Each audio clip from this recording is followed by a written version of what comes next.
Добро вечер. Во вечерашната емисија за македонските работи токму на темата историја, но историја на Галичник. Мој вечерашен гостин е младиот истражувач, историчар, но и економист, магистар Дамјан Божаровски. Повтор пат, добре дојде во нашето студио. Добро, еве најдов, добро вечер на гледачите и ви благодарам на поканата. Дамјан, ние неодамна имавме разговор на една економска тема, но ова е темата конкретно за родниот крај, бидејќи знам по твоето пишување дека се работи за роден крај, но е историја на Галичник. Сепак е тоа една сериозна работа на истражување, бидејќи Галичник во историјата на македонскиот народ има свое значајно и многу битно место и во политичкиот, и во културниот, и во архитектонскиот, и во културниот, и тоа ние ќе го спомнеме. Но пред да ја разработиме вечерашнава тема, ете од тебе да чујам, кој беше мотивот за да се напише историја на Галичник? Па пред се мотивот да се пишува една ваква историја беше моето потекло, кое што по дедо е од Галичник, таму е роден. Тоа беше првичниот мотив, така се зафатив за истражување. Истражувајќи првично за моите корени и моето потекло за семејството, стигнав до историјата на Галичник да истражувам, бидејќи увидов дека не е напишана една посеопфатна книга за историјата на Галичник во поново време. Во постаро време се пишувани книги, меѓутоа веќе се некои застаруваат со текот на времето, бидејќи се поминати повеќе од 50 години од некои книги, се излезени нови податоци од тогаш кои што бија сменили или бија дополниле сликата, така што ова беше првичниот мотив. Секако тука е големото значење кое што го има Галичник, не само како село, бидејќи од него потекнуваат голем број на преродбеници значајни за македонската историја. Ова беше, да речам така, првичниот мотив кој што ме поведе да ја пишувам оваа книга. Јас кога ја разгледав книгата, забележав дека прилично сериозно си ја работел. Со она ние што го викаме научна акрибија, преглед на извори, преглед на литература, споредување, компарирање, анализирање и други наши принципи и методи на работа. Така што гледам дека е вложен сериозен труд. Нема да се задржуваме сега на она воведно што било во еден период на ова место, меѓутоа јас би сакала сега да го лоцираме Галичник во географијата, во просторот, малата.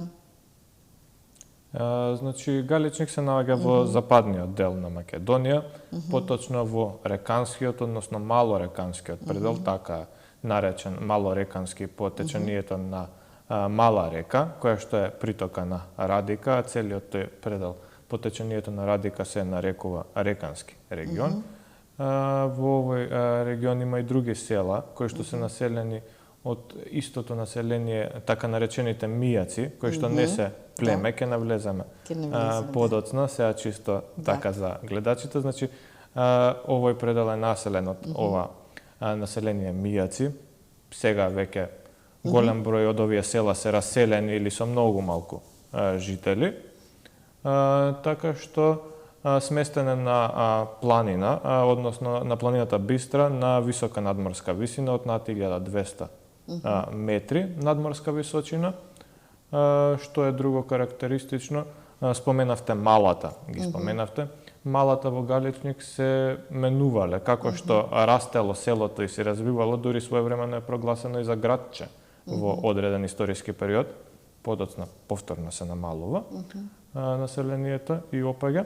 И вие спомнувате 5000 жители дека во еден период има. Речиси 5000, 4840 бил во 1905 година. Сега секако овие пописи не се официјални пописи, имаме процентна грешка, може, меѓутоа отприлика околу 5000 жители имало, така што било пораснало со текот на времето и било прогласено за градче, така што малата се развивале во однос на неговото развивање на самото село, на самата населба.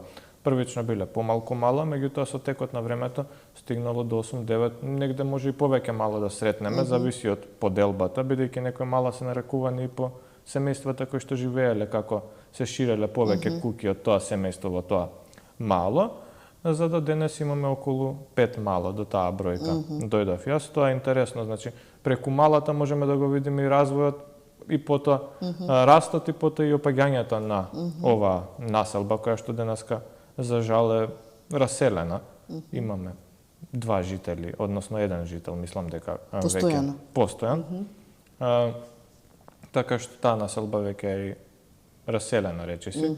И овој живот во малата се одвивал, значи секој мало си имало свој како плоштадче, пазар, кај што се одвивале гробишта, имале во минатото, подоцна се преселени. Така што си имало еден така мини живот.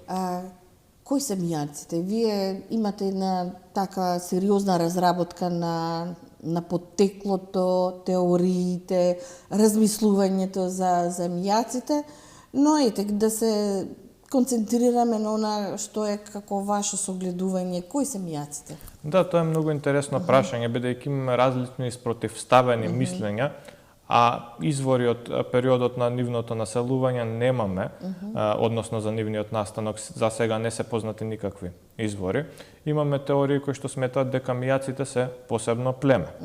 Но од друга страна имаме и други истражувачи, научници кои што сметаат дека мијаците не се посебно племе, дека се развиле како одредена група. Овие што сметаат дека се посебно племе, сметале дека живееле во Солунско, некои сметаат па дека и од Албанија, така пишуваат некои автори, дека имало словенско племе кое што се населило во Галичник и во другите села кои што се наоѓаат во овој регион, мијачки села, нели, се познати. Меѓутоа да постоело едно такво словенско племе кое што би населувало толку голем простор, јас сметам дека би било забележано во некои од изворите, а во Солунско се забележани други словенски племиња од изворите, меѓутоа мијаци никаде не се не се среќаваат. Така што моето мислење за мијаците е дека тие уствари се развиле како посебна група со тек на времето поради изолираноста на просторот и имаме повеќе правци на доселување, конкретно и за Галичник имаме главни 3 правци, имаме еден од Солунско, се смета за некои семејства дека се доселени од таму, сега тоа се преданија, еве и семејството Пулевски на Ѓоргија Пулевски, според едно предание се смета дека е доселено од таму. Имаме семејства кои што подоцна се доселуваат и од Албанија, од регионот на Драч. Имаме и многу малку семејства кои што се доселуваат и од внатрешни правци од Македонија, од Маријово, од Дримкол, меѓутоа тоа се мал број на семејства и се знаат кои биле. Сега овие значи што се населуваат на просторот пред тоа, според пописните дефтери и анализи кои што се правени, на просторот пред овие доселување живеело и словенско, меѓутоа и влашко население и албанско. Процентот е 1:1 на словенско со несловенско население и веројатно е настанато настанато е мешање, така што мијаците се производ подоцна на затвореноста на овој предел. Сметам дека настанале на овој начин, тоа го сметаат и Бранислав Русик, Цвиич, кој што сметаат дека дури Цвик оди до таму што вели дека мијаците се настанати со мешање на словенско со влашко население.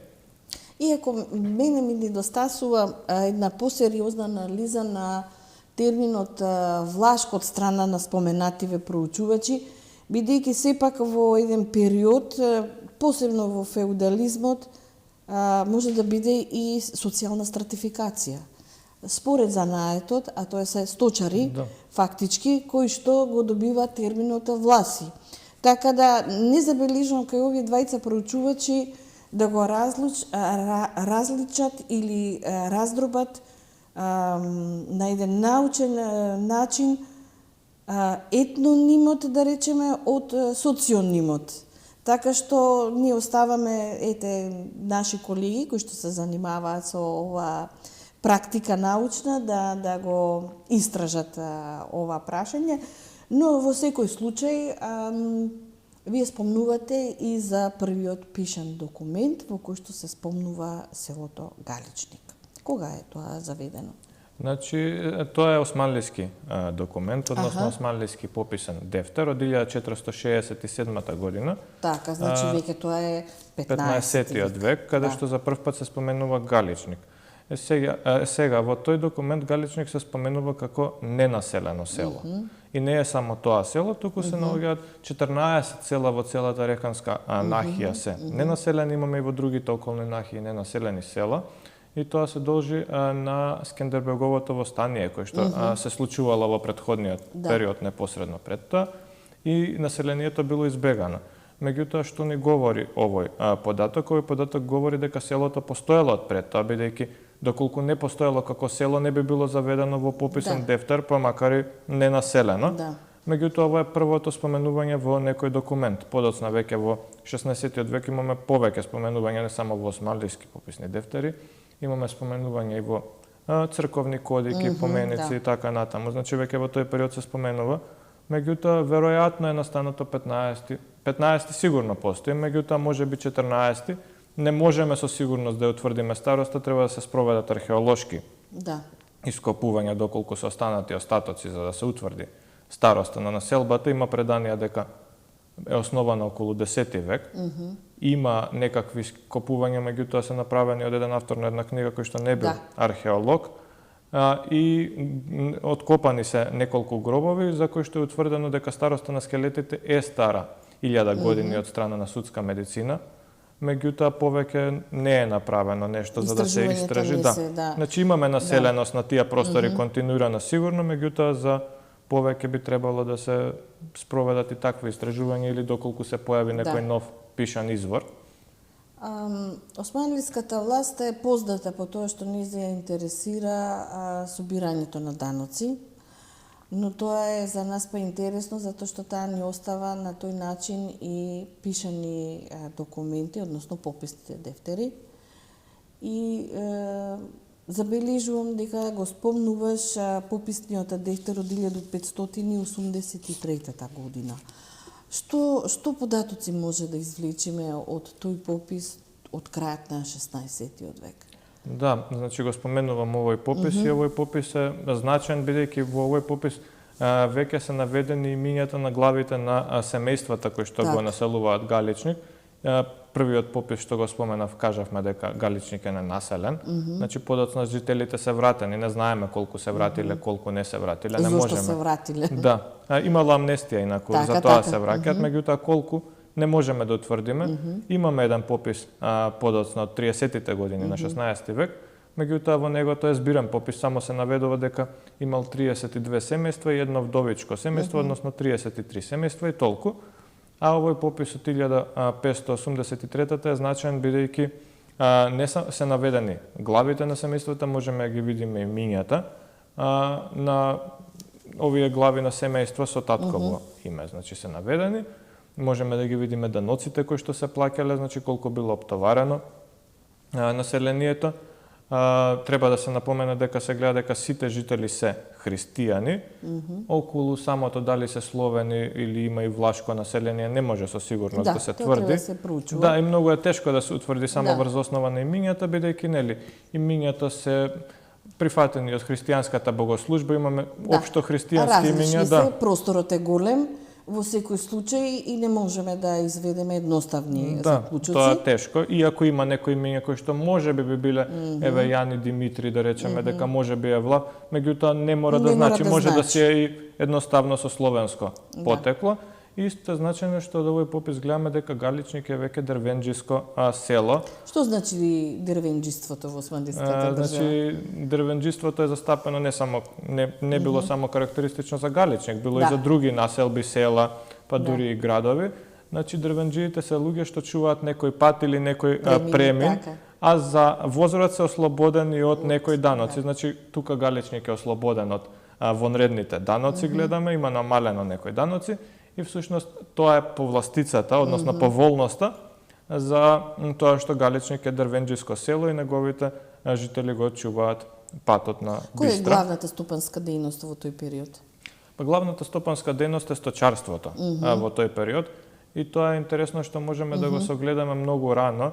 Имаме еден документ за грабеж од 1650-тите години, османлиски документи, 3 се всушност, односно судски процес се води за тој грабеж, каде што неколку селани од Галичник, кои што се занимавале со сточарство, значи се наведува, се враќале од Солунско, каде што биле на зимување со овците, бидејќи треба да се напомене Галичник има номадско, односно полуномадско сточарство, зима и лето се менува Солунското поле. Да. Го менуваат, значи со овците живеалиштето за да ја презимат зимата. И од овој документ тие биле нападнати и убиени од Мартолозбашија во Мартолозбашија е всушност човек што треба да се грижи за јавниот мир од христијанското население, меѓутоа биле нападнати од мартолози и убиени за да бидат ограбени. Тука всушност имаме судски спор се води, но значајно овој документ токму тоа дека се гледа дека се занимаваат со сточарство веќе и не само што се занимаваат со сточарство, туку и се гледа дека и тогаш си постоела значи таа привремена емиграција кон Солунско и назад кон Галичник со овците. Тоа е така интересен од тој аспект, значи не е само дека имало грабеж. Да. Интересно е, вие спомнувате, знам, податоци за дури за бројната состојба на стоката што ја поседуваат луѓето во овој период. Сега, пред да одиме на она што представува 17 и 18 век, посебно 17 век, арамиството, пред да го опфатиме. Големи се, мислам, бројките на сточниот фонд, мислам дека прочитав една сериозна бројка кои што го поседувале луѓето од овој простор со блага тенденција на намалување. Да, значи податоците за бројниот сточен фонд се од подоцна, немаме за овој период, тоа се од 19-тиот век веќе имаме некакви податоци. Сега тие не се официјални податоци, повторно се од некој автор што напишал или од некој пишан извор, меѓутоа не се официјални државни документи, тоа да кажам треба. Имаме податок дека на почетокот на 19-тиот век во Галичник, односно жителите на Галичник поседувале околу 200.000 овци. 200.000, да, се спомнува. Тоа е голема бројка. Многу интересно што неговата географија на некој начин и представува специфична историја. Ако процесот на исламизирањето во рамничарските предели се одвивал позабрзано, како се одвива на овој простор во планински услови? Значи, процесот на исламизација може да се следи доста прецизно во одредени периоди. Тоа е повторно од тие споменати пописни дефтери од од османлискиот период, од почетниот османлиски период. И во нив можеме да забележиме дека во првиот попис што го споменав од 1467 нема муслимани во реканскиот предел. Во Галичник секако не можеме да збориме бидејќи е ненаселен, меѓутоа во наредниот попис од 1532 година веќе жителите се вратени и можеме да видиме дека се сите христијани и се гледа и процесот на исламизација и во други села во тој регион, значи тоа веќе е започнат, меѓутоа е многу мал, околу 11%. За да веќе подоцна во 1583 година во другиот попис кој што е направен за овој крај, веќе се гледа зголемен процент на исламизација во овој предел, меѓутоа Галичник повторно не е зафатен во овој процес. Веројатно имало, бидејќи семејства и во Галичник кои што биле исламизирани, но потоа се случува по еден обратен интересен процес на повторно враќање во нивна христијанска вероисповест. Веројатно овој процес има случајно нешто подоцна во 17-тиот или 18-тиот век во Галичник. Сметам дека е подоцна бидејќи процентот на муслимански семејства во Галичник бил многу мал, немало ниту верска институција, да речам, изградено, немало џамија. Така што веројатно се има случајно можно и во 18-тиот век, за да во 19-тиот век веќе имаме и враќање на овие исламизирани семејства во христијанска вероисповест, тоа е по реформите кои што ќе бидат воведени во Османлиската империја, секако тука и авторитетот на галичките првенци, односно коџабаши кои што биле на селото во тој период. Бројот би требало да биде околу 30 семејства или 30 куќи, такви бројки се среќаваат. Точно кога настанал не можеме само да претпоставиме, значи тоа е 17 или 18, но најверојатно е во 18-тиот век самото село зафатено. Да, ако говориме веќе за 17-тиот век, овдека на овој простор се случува една позната османлиско-австрийска војна, и доаѓањето на австриските војски дури до Скопје и неговото опожарување од генерал Пиколомини. Какво е влијанието на овие војни на политичката и економската состојба на Галичник во овој период? Дали населението превзема одбранбена позиција, дали учествува на страната на власта, дали ги поддржува странските војски или пак исчекува да види кој ќе биде победникот. Многу интересно со тој австријски поход кој што го споменавте, немаме пишани извори за сигурно за се тврди, меѓутоа имаме некои преданија кои што се останати, во кои што се тврди дека галичаните го развеале својот, не галичаните, пардон, мијаците го развеале својот бајрак, бидејќи се смета дека мијаците имале свое знаме, како племенско обележје. Да, слободно можете да го истакнеме, да. Да, и тоа знаме всушност они го развеале кога дошле австријските војски, се вклучиле во походот од страна на османлиските војски, значи се бореле на страната на власта, за да по ова им биде дозволено они слободно да може да имаат своја богослужба во црквите и да бијат камбаните, тоа е така. Меѓутоа сепак тоа е само предание, немаме фактички податоци документирани дека тоа на вистина се случило. Останува да се запрашуваме во иднина доколку излезат некакви сознанија, меѓутоа интересен е така како податок дека ете они го развеале својот крстат, односно некои го нарекуваат и косовски бајрак, бидејќи со тој бајрак они се бореле на битката на Косово претходно. Да. Исто предание што не може да се потврди никаде и на тој начин учествувале во овој поход од страната на османлиските власти. Да. Да, забележав дека многу често постојат податоци кои што потекнуваат од преданија. Ете, ова може би е провокација да истражувачите навлезат со една така позадлабочена истражувачка дејност кон родно крајните истории, да речем. Но сепак тој 17 век е и специфичен, веќе движејќи се кон 18-тиот, во османлиската држава веќе имаме една политичка криза, па дури и осамостојување на сериозни феудални владетели или слабење на централната власт или така нареченото, ние го знаеме како феудална анархија. Како таа влие на амбиентот на Галичник? Дали се случуваат арамиски моменти? Дали влие на економската и на безбедността ситуација на селото? Па оваа целокупна ситуација влијае и како на целокупната ситуација во селото влијае. Првично треба да се спомене дека баш како резултат на таа феудална анархија дури имаме еден настан со Ајрадин Паша каде што за малку и Галичник немало да биде ќе бил запален, мислејќи дека е на страна на разбојниците и дека бидејќи тука беговите во Дебар се побуниле. Слободно да го раскажеме, ете убаво ме потсети, јас ќе го. Значи се побуниле беговите во Дебар и тие се сместиле во Галичник уствари и биле терет за населението за Галичник.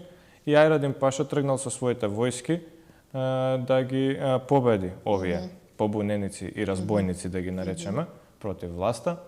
И замалку Галичник е настрадал во една од овие акции, мислејќи дека и ова село е побунето против власта.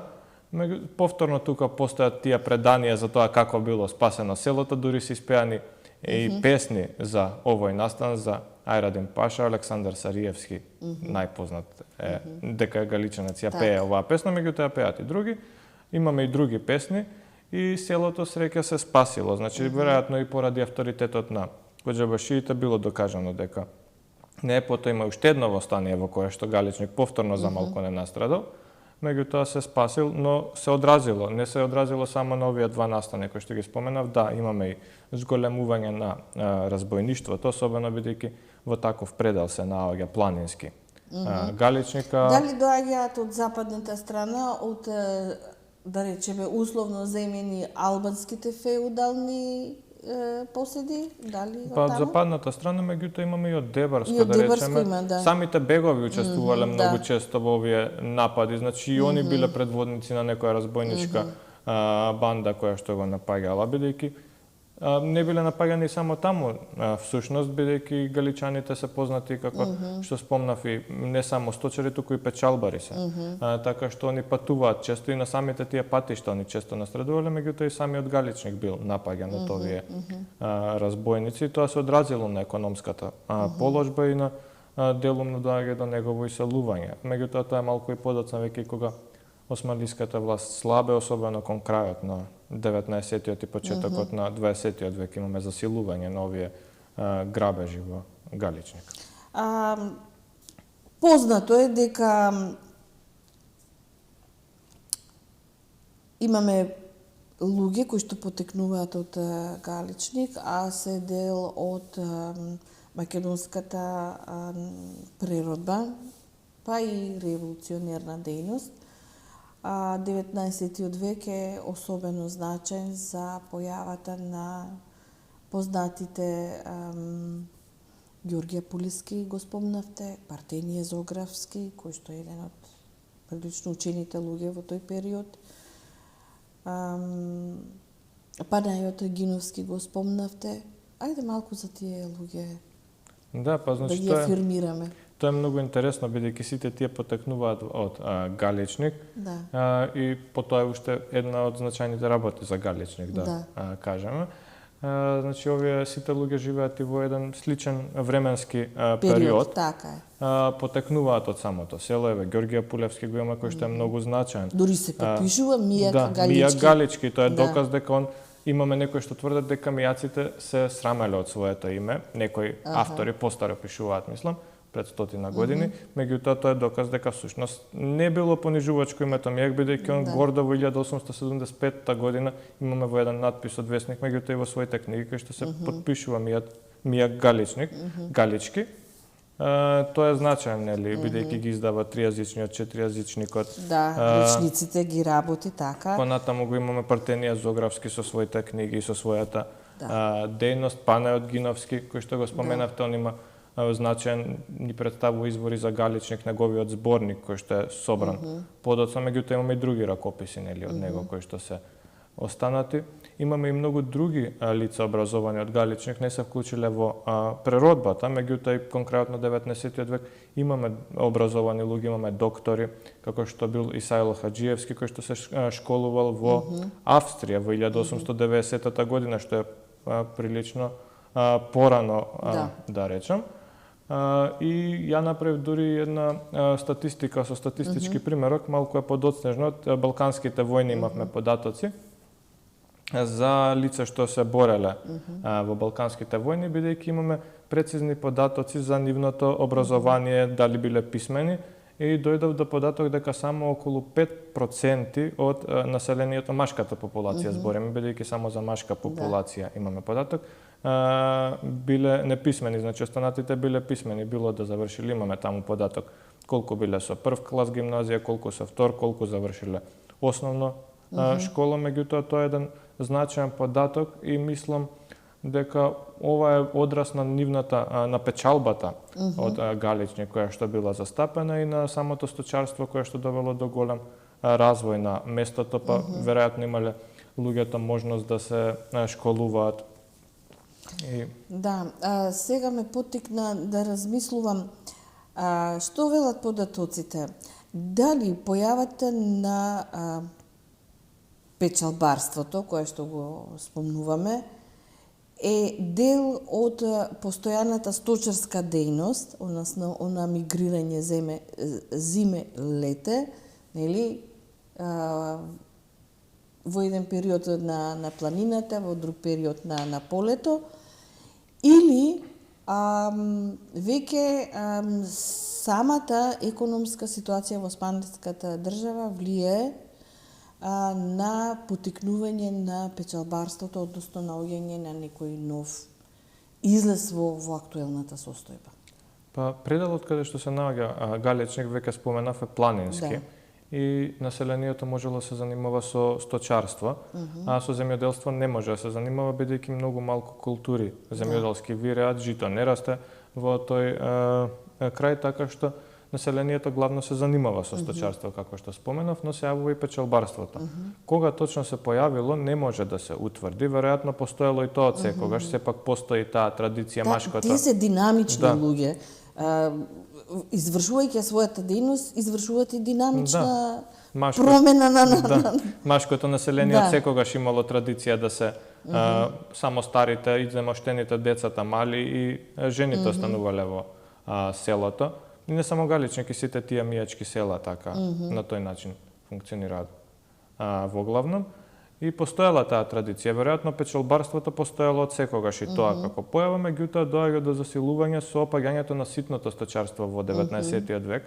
Во 19 век веќе се развива, се раѓаат тие крупни сточари, наречени кеаи, кои што се, и на тој начин ситните сточари не можат, нели, со таа конкуренција да се изборат и веќе се јавува веројатно во поголеми размени во овој период почнува печалбарството, за веќе кон крајот на 19 век имаме и сигурни податоци за тоа дека било во големи размери, дури во некој запис имаме каде што пишува од 100 луѓе 90 биле печалбари, значи тоа е огромен процент на во кои правци се движела таа печалбарска динамика?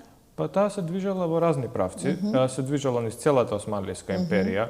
Главно голем број оделе во Солун, меѓутоа имаме и население кое што оди во други градови во Османлиска Македонија, меѓутоа и пошироко имаме во Бугарија, во Србија, во Истанбул, во Египет, во Александрија, оделе во Каиро, значи низ целата империја и не само низ империјата, и надвор тие граници, веќе на почетокот на 20 век се јавува и емиграција кон Соединетите американски држави, за подоцна и да се засили меѓу двете светски војни и кон таму. Емиграцијата, значи во сите правци немаме, меѓутоа ова е сезонска емиграција, не е трајна, луѓето се враќале. Повремено со тоа што веќе во 20 век почнува и трајна емиграција од Галичник кон некој од тие места поради несигурноста и ги повлекувале и своите семејства. Сега за кратко би се навратила повторно на Георгија Пулески, на Партини Зографски и на Гиновски, особено овие првиве двајца. Едниот е самоук, самообразован и се обидува да ја напише историјата на Македонија, славјано-македонска, како самиот се изразува. Тука се и неговите речници, тријазичникот и четиријазичникот, меѓутоа тој е учесник и во актуелните борби или замисли за борбени настапи, не само во Македонија, туку и на Балканот. А пак Партенije Зографски го имаме како човек кој што, иако се застапува за една компромисна основа, која што нормално доаѓа од рускиот влијателен центар на политика, да се создаде еден заеднички јазик меѓу бугарското и македонското население. Меѓутоа во таа разработка тој ни дава првата учена фактички разработка и карактеристика на македонскиот јазик. Колку тие се присутни во галичкиот простор, не само во минатото, туку и сега? Дали нивните куќи се присутни, обновени? Па тие се присутни, мислам, биле и во минатото присутни. Кога споменавте куќата на Ѓорѓе Апулевски е претворена и во музеј, а за жал на Партенија Зографски куќата постоела до пред 20-30 години, мислам, меѓутоа за жал денеска е срушена и не постои симурното забот на времето. Тие се значени, како што споменавте, учествуваат, особено Ѓорѓе Апулевски, учесник е во сите тие војни што се случуваат во станија на Балканот, почнувајќи од настаните во Белград во 1862. Па потоа продолжува да учествува во руско-турската војна, во Кресненското, односно Македонското востание. И не само тоа, имаме и други галичани, тоа е интересно, кои што учествуваат во овие војни, значи се забележани нивните имења, неколку се, меѓутоа сепак имаме, и дури имаме записи пред Ѓорѓе Апулевски дека во српските востанија имало рекалли, значи од реканскиот регион учесници, не е наведено конкретно, нели, кои биле, така што присутни се Ѓорѓе Апулевски, дури своевремено има предание дека бил ајдутин и дека имал своја ајдутска дружина со која што напаѓал па други села. Тие се многу интересни, да речем. Да не го пропуштиме фактот што Партенија Зографски, на него да се навратам, дека е првиот патриаршиски митрополит од македонско потекло, именуван, значи, во Полјанската епархија, и особено е значено што тој представува една голема победа на македонското население, иако потоа завршува како екзархиски митрополит, меѓутоа го имаме како прв македонски митрополит Ѓорѓе Апулевски од Галичник, и се уште ние сме благодарни на неговите размисли и на неговите проучување за македонскиот јазик. Да, дури има интересно, ќе прекинам само извинете. Има во една од неговите полки на Партенија Зографски, каде што вика дека и жените треба да се образуваат, што е многу интересно, мислам, таа полка, бидејќи говори дека и жените треба да се образуваат, бидејќи се мајки утре, и дека треба, нели, и они го пренесуваат своето знаење на децата, и дека тоа е сепак напредна мисла за во тој период, кажам, исто интересно. Ајде да се навратиме на дејностите во самото село во период на османлиското владење, покрај, значи, сточарството и печалбарството. Дали е развиено градителството во овој период? Дали се, например, занаетите за преработка на млечните производи присутни? Значи, имаме голем број на занаети кои што се присутни. Пред се тоа, значи, се печалбарите кои што се занимаваат со тие занаети. Главен занает со кој што се занимаваат е млекарскиот занает, значи сепак тоа го одредува и сточарството. Тие биле како млекари, работеле на печалба и го продавале млекото и млечните производи кои ги произведувале. Меѓутоа, исто така, во процентуално е многу застапено ѕидарството, односно градителството, и бозаџискиот занает, секако тука имаме и други помалку застапени занаети, меѓутоа овие вака се... Колку што читав на некои места и сладкарството, дека пекарството на некој начин. Тие се така позастапени занаети, ѕидарството исто така многу развиен занает. Дали таа способност е реплицирана на самиот простор во селото? Каква е архитектурата на... Па да, како што знаеме, мислам дека вака сме запознаени, селото Галичник и целиот тој мијачки крај има една специфична архитектура, значи градбата на куќите поприлично специфична. Сега таа во одредени периоди се има, нели, со текот на времето развивано, почнато од тие основни куќи сламеници кои што биле, постигнато едно многу посложена програма, значи куќите се големи на 3 спрата, имаат буквално како градски изглед, само се, нели, градени од камен. Така што да, таа е и на теренот во Галичник премената, меѓутоа ѕидарите од Галичник се познати многу поширок. Имаме записи од патописци од 20-тиот век, каде што вика дека градители од Галичник граделе познати градбини за Европа, па дури дека на Манхетен граделе, дека учествувале во изградбата некои работници на Empire State Building-от дека со оглед дека веќе од почетокот на 20-тиот век ги бележиме дека се присутни и на американскиот континент. Знам дека на некои периоди бележите и влијанието на епидемиите и на некои здравствени и хигиенски моменти, не само во Галичник, туку и во целиот тој простор на Македонија во рамките на османлиското владење. Како тоа се одразува во Галичник? Па имало епидемии на чума, особено кон крајот на 80-тиот и почетокот на 19-тиот век имаме забележано 4 епидемии на чума во Галичник од страна токму на Панеот Гиновски се запишани.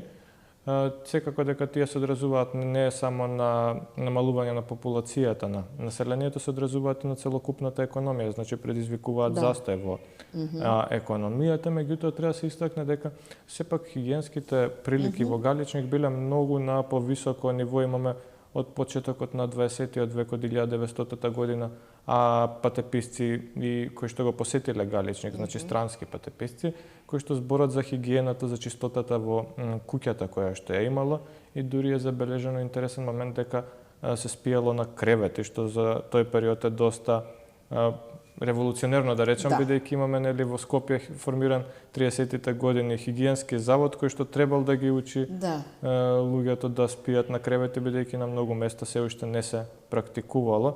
Веројатно тоа е поради печалбата, бидејќи они тие новини ги гледале на печалбата, дури и во начинот на облекување, иако носијата е застапена, они имале чевли, значи многу од постаро време имали градска облека, секако можеме да забележиме на постарите фотографии, така што тоа е веројатно донесено како резултат на печалбарството кое што било расширено во Галичник.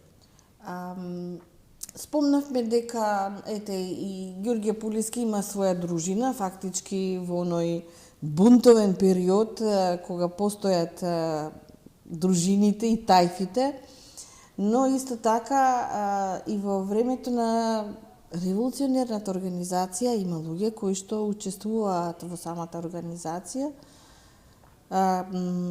Какво е вашето сознание околу учеството на галичаните во развојот или примената и заживувањето на македонската револуционерна организација? Па значи во споредба со други региони малце е подоцна формирана огранок на оваа организација, меѓутоа во 1902 е формиран огранок и голем број на галичани се зачленуваат, бил формиран месен комитет во селото, имаме избран благајник и се вклучуваат активно во собирањето на помош, на пари, дури кога било побарано од страна на организацијата за пред да се дигне востанието дека биле потребни и овци, они одлучиле да не дадат секој посебно овци, туку да соберат пари за да купат од едно место овци, за доколку власта ги најде тие овци да не настрадаат сите и да не се знае кој се е учесник, туку да речат дека биле украдени, например. Така што земаат активно учество во востанието, дури имаме и според некои истражувања 22 галичани кои што погинале во овие борби во Илинденското востание, иако во Галичник не било кренато и било одредено да не биде кренато востание. И во тој крај се стравувало во турските документи, среќаваме податоци дека се стравува од дигање востание во тој регион, дека се стационираат војски османлиски токму поради тоа, меѓутоа не било планирано, ствари тие биле како помош за другите региони, меѓутоа нивното учество било активно во целиот овој период, па дури и во солунските атентати има галичани кои што ги помагале и учествувале во нив. Да. Сакав да те поттикнам да разговараме за војните. Новој простор во Македонија од 1912 до 1918 година, тоа се 6 години на војна. Како сето тоа влијае на животот во Галичник? Тоа се одразило и тоа многу на животот во Галичник. Првично балканските војни они ги дочекале првично како ослободување од османлиската власт. Меѓутоа подоцна имаме и автори кои што живееле во тој период како Ристо Огњановиќ Лоновски кои што вика ги чекале, меѓутоа подоцна не биле толку, нели, виделе дека нема пак некакво ослободување. Меѓутоа по балканските војни веднаш следуваат и нели, Првата светска војна, тоа е еден бурен период кој што и како се одразува на Галичник, особено Првата светска војна, бидејќи имаме голема реквизација на добитокот пред се, меѓутоа се взимали и други работи, како буквално и по кухнина бакарна се одземало од Галичник. Во овој период тие биле ангажирани за изградба на патот, меѓутоа, да, тоа е позитивна работа, меѓутоа секако тоа била принудна работа, односно им давале храна, нешто бидејќи имало голема глад во тој период, сепак таа војна се одразила негативно. Да. И во еден краток период се одиграле толку многу војни. Да, знаеш, проучувајќи ги податоците, барем во однос на економската историја, би требало да спомнеме какво е влијанието на пропагандите на соседните држави. Веќе во 19. век постојат модерните соседни држави, модерната грчка, бугарска, српска, подоцна 20. век на почетокот и албанската држава, но овие три пропаганди како влијаат на животот во Галичник? Бидејќи овие пропаганди фактички ги интересира како ќе навлезат и ќе го освојат просторот заедно со селуѓето, еден вид на освојање на простор за ширење на политичко влијание, меѓутоа тоа го разјадува македонското национално, па и историско, и географско, и социјално живење на тој простор. Да, па многу интересно. Прво треба да споменам дека во овој крај забележано дека немало грчка богослужба во црквите, туку имало словенска, тоа е една карактеристика така уште од постаро време. Меѓутоа главни пропаганди се бугарската и српската пропаганда кои што се јавуваат во втората половина на 19. век. Се одразиле многу на животот во Галичник, бидејќи сепак тоа е една компактна средина каде што голем број од населението си роднини, меѓусебно има испреплетеност. И овие пропаганди појавуваат еден раздор меѓу населението. Бугарската пропаганда била многу посилна од српската. Тоа веројатно се должи на тоа што имаме поголем број на галичани печалбари во Бугарија, а се вршел притисок врз печалбарите своите деца ги праќаат во бугарска, односно српска школа во зависност од тоа каде се наоѓале, и на тоа што порано можела легално да отвори свое училиште во споредба со српската пропаганда, која што имала приватни, така наречени приватни училишта, меѓутоа првото легално училиште српско во Галичник е отворено 1898 година, што е подоцна од страна во споредба со бугарската пропаганда. Меѓутоа треба да се наведе еден пример, односно не еден, имаме повеќе каде што галичаните се свесни дека не се ниту едното, ниту другото. Би го земале Павле Жиевски, например, кој што е внук на Партенија Зографски и кој што бил учител во Галичник, и тој два пати преминувал и на страна на српската и на страна на бугарската пропаганда, односно прво бил бугарски учител, па потоа српски, и уште два пати преминувал. Меѓутоа тоа ни говори дека он не се чувствувал ниту како едното, ниту како другото, туку заминувал на едното или на другото да предава, бидејќи имал повисока плата и му нуделе и кирија за куќата каде што било сместено училиштето.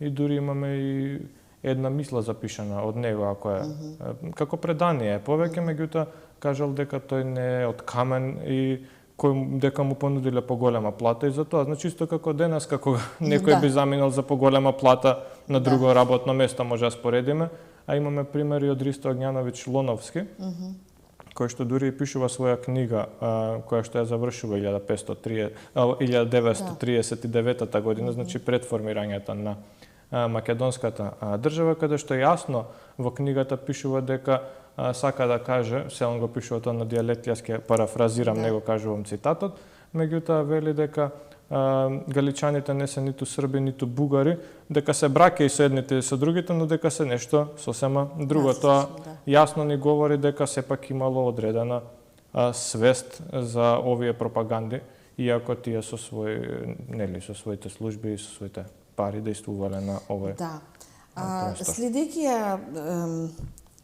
историската вертикала, некако доаѓаме до формирањето на кралството на србите, хрватите и словенците. На југ веќе ја имаме државата, кралството Грција, која што го држи поголемиот дел од некогашниот етнички, географски и историски простор Македонија.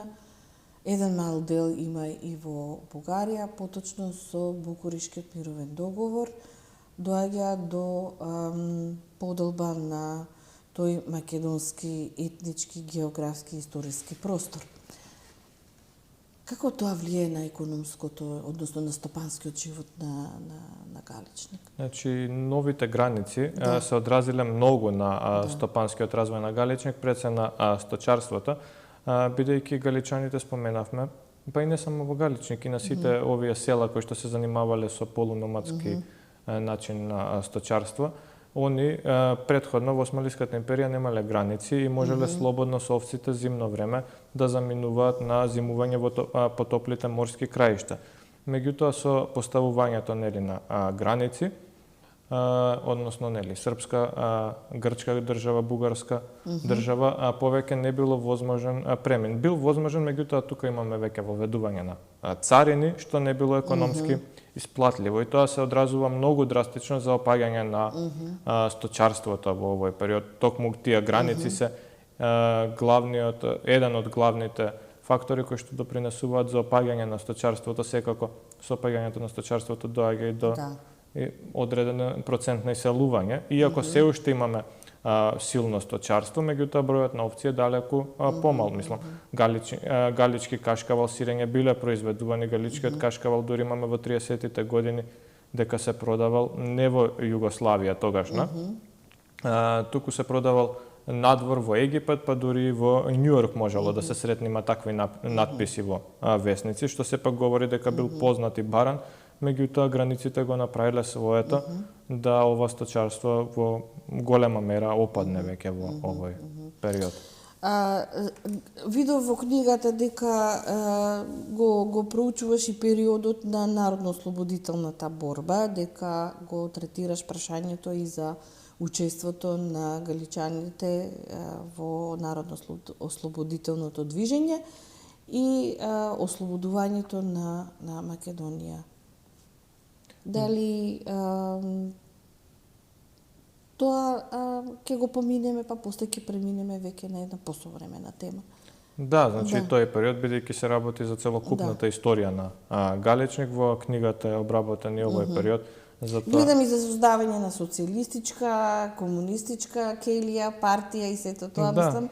Тоа го поминуваме, меѓутоа во секој случај луѓето од Галичник се учесници во народно-ослободителното движење. Да, имаме дури и линденци како што е Печин Томовски, кој што бил и линденец, меѓутоа веќе на многу одмината возраст се вклучува и во народно-ослободителното движење. Така што биле активно вклучени, имаме голем број на галичани кои што заминале партизани, па дури имаме и галичани кои што го дале својот живот и загинале во ова народно-ослободителна војна, за кој што е подигнат споменик денеска во Галичник. Сосема на крај, спомнуваш година кога се прогласува за атракција, односно манифестацијата за Галичката свадба. Која година беше? Значи, Галичката свадба сега тоа е малку специфично прашање, бидејќи по започнувањето на иселувањето од Галичник, таа свадба веќе постепено традиционална галичка свадба што е изумира.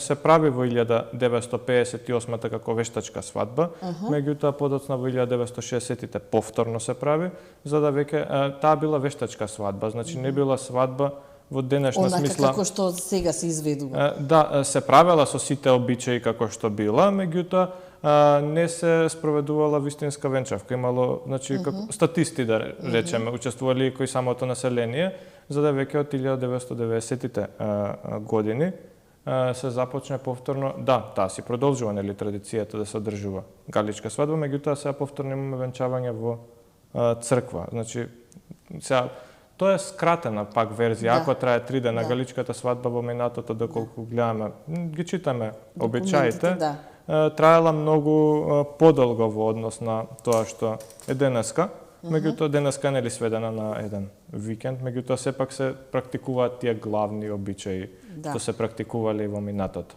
Дамјан, јас ти ви благодарам за вечерашното учество. Ти посакувам успешна промоција на книгата Историја на Галичник и ти посакувам и натамошно истражување на темата и роднокрајната, но и економската. Ти благодарам за учеството. Ви благодарам јас на поканата.